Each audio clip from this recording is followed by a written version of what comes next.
Once upon a time, there were two best friends.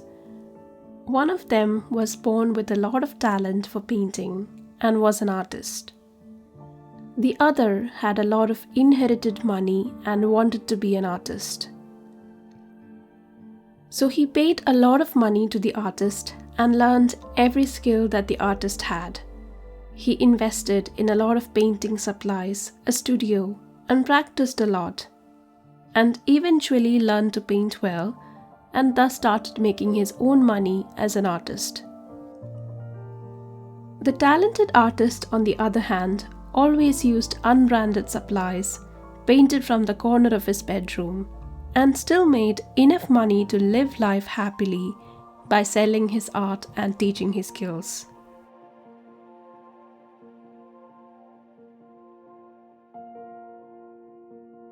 Who do you think is leading the better life in this case? I would say both of them, because both of them had something which eventually made them achieve their dreams: talent and money. And to each of them, the concept of money was different. The talented artist was happy with regular supplies and earning money from the comfort of his bedroom. The rich man was happy to learn artistic skills by spending money, practice it, and earn money through his art in the end. Everyone has a certain mindset on the way they want to spend the money or ways they want to save money. For some, having more money is happiness, while for others, having enough money is happiness.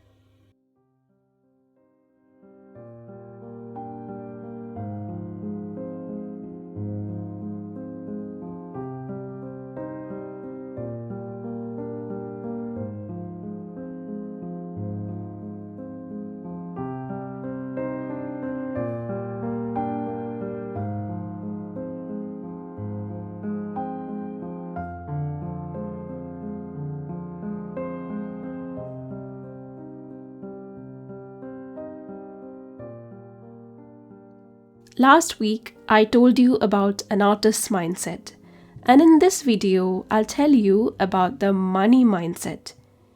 It is open to so much interpretation, just like artists. Creating a positive attitude towards money is key to a happy life. Whether you have it or not is another story, but taking it with an abundant mindset will create a lot of new possibilities in your life.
Vishu is a festival in Kerala celebrating spring. It's on the first day of the astronomical year, and it is said that if we see Lord Vishnu first thing in the morning, then the whole year turns out well.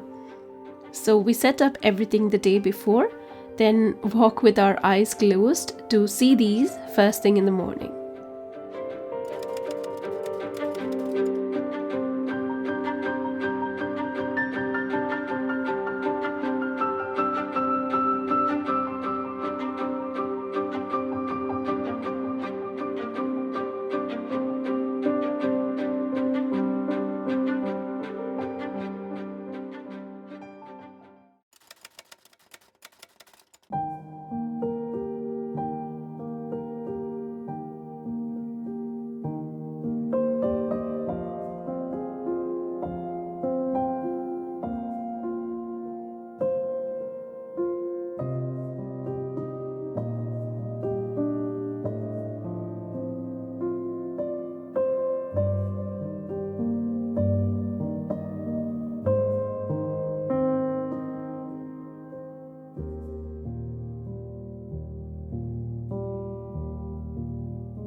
We live in a world where we're bombarded with so many choices and instant gratification, and often these choices are based on quantity rather than quality.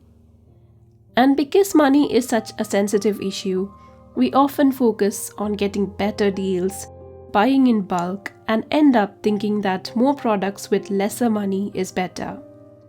For instance, the one thing that I recommend to my students when it comes to painting with watercolors is to invest in paper. But it is not easy as paper is so expensive, and justifying something like paper to yourself or to the people who buy you stuff is difficult, I know.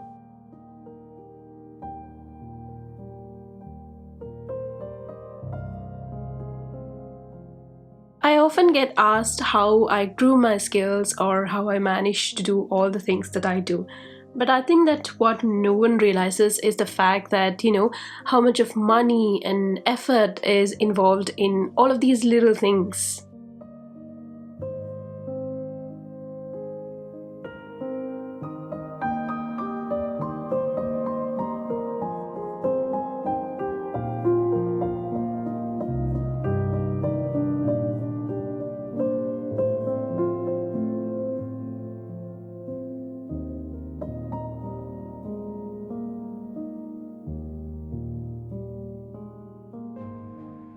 Living a more intentional life is all about making different choices that add value to your life instead of taking away from it.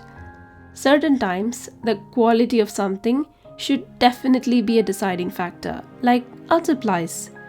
Branded and good quality supplies like paper, brush, and paints certainly add value to your painting skills.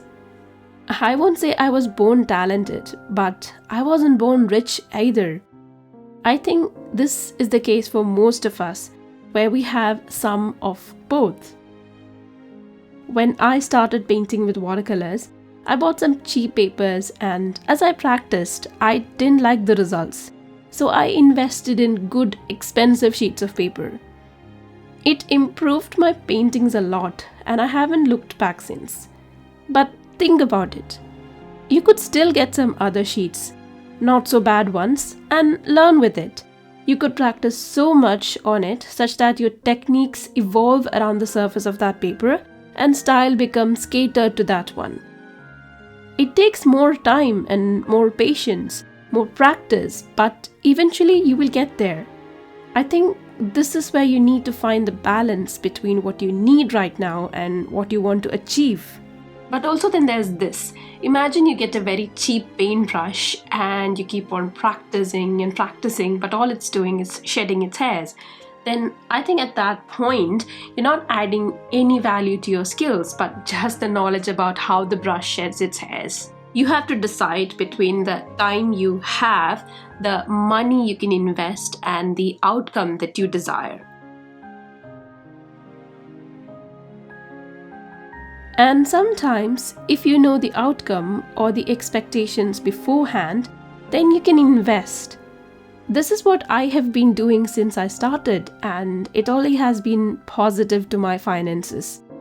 For everything related to this art business and art journey, I have always spent money on the things I wanted. If I hadn't bought the first set of silver brushes, painted with them, and tagged silver, I wouldn't have been able to be one of their educators. When I started teaching in SKILLSHARE, I first did with my phone, a lavalier mic, and my old laptop. But as I grew, I started investing in better things so that I can teach better, make my classes better, and to make the process of it easier for me. I'm not saying that you should spend your money, but to think and adapt to that mindset change where you realize the need for something in your life, or when it's time to get that thing you wanted to buy for so long. It applies to, for example, people starting out as a small business. You'll definitely have some bits of investment. Maybe it's a printer or packaging supplies, or maybe it's some craft items. You shouldn't feel guilty about it because it's like an investment for your future. Trust in that investment and you'll get your desired returns. And just like the rich artist who paid for art classes, You can too, only you don't have to be rich like that and spend so much. You can find free tutorials or save up your money to buy some courses you like. All of them is investing in yourself for a better future.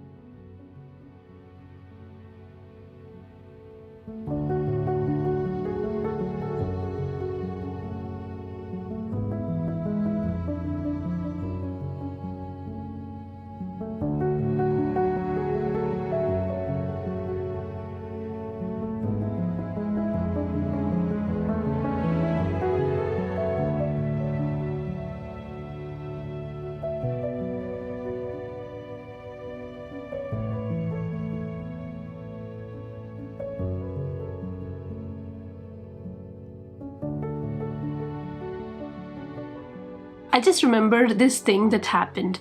One day I got a message in Instagram from a girl who had followed one of my painting tutorials and made an artwork. So she sent me a pic of her artwork and said that her paper tore in between and was asking me why it happened. So I checked the image and saw that she was using like printer paper. So I explained to her about the weight of the paper and that she needed to use thick paper if she's going to do a lot of washes and using the wet on wet method a lot. So she came back to me and said, why didn't your paper tear? So I sent her a pic of my paper showing the weight of the paper and how thick it is. And then she asked again, but how come it works for you and it doesn't work for me? And I was like, I didn't know what to explain. I mean, it's the paper, right? Now I can't remember why I told the story. Understand your desired outcome. Don't feel guilty about investing the things you desire and shift to that money mindset.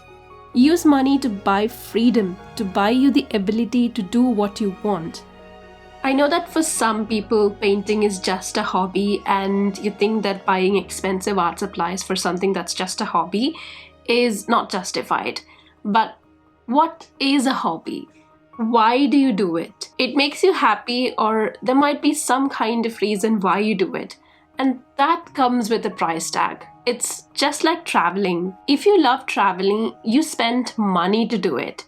So even if it is just a hobby that you love, it deserves that much respect.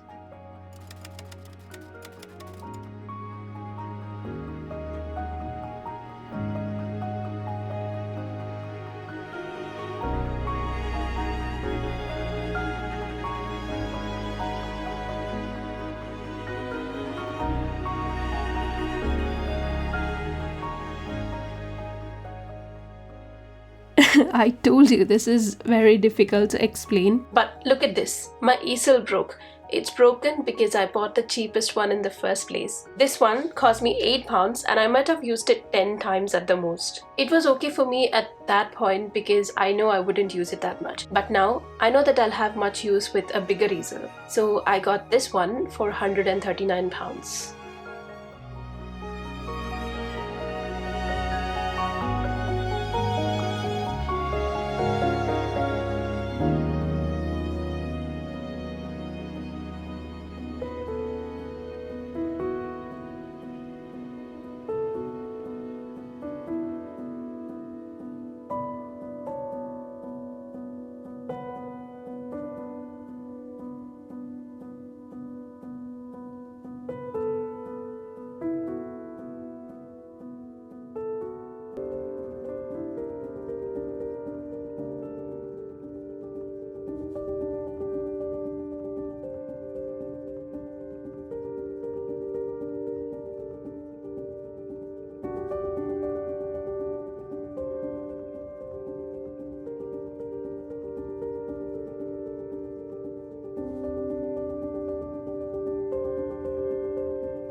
spend less, spend more, use money with your brain. Like for example, you want something that is expensive. You can get it by saving elsewhere, like by getting thrifted things or buying secondhand dresses or books. Everything doesn't have to be new. Like I got this lens. It's secondhand but serves my purpose. I'm sure you can grasp what I'm trying to tell you. Just remember, don't feel guilty for getting the things that you want, or don't hesitate to invest in things for your future.